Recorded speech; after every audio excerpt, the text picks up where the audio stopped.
ஏன்னா நீங்க அமைச்சு கொடுத்திருக்கிற இந்த ஆட்சியில எல்லா நன்மைகளையும் நீங்க கண்கூடா பார்க்க தான் போறீங்க அப்படின்ற அந்த கான்பிடன்ஸும் இப்ப என் மனசுல ரொம்ப ஆழமா பதிஞ்சிருக்கு.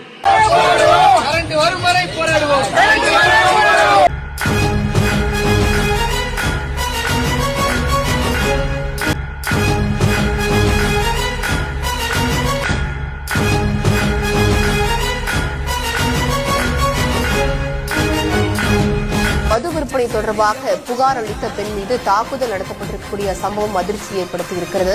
திருச்சியில் திருமணம் செய்ய மறுத்த காதலியை கொடூரமாக தாக்கிய இளைஞன் கைது செய்யப்பட்டிருக்கிறான். புதுக்கோட்டை மாவட்டம் கரம்பக்குடி அருகே மாற்றுத்திறனாளி பெண்ணுக்கு 2 பேர் பாலியல் தொல்லை கொடுத்த சம்பவம் அதிர்ச்சி ஏற்படுத்தியிருக்கிறது. ஈரோடு மாவட்டம் அந்தையூரில் பாலியல் தொல்லையால் மாணவி தற்கொலை செய்து கொண்டதாக அங்கு புகார் எழுந்திருக்கிறது. அவருடைய உறவினர்கள் அங்கு போராட்டத்தில் ஈடுபட்டிருக்கிறார்கள்.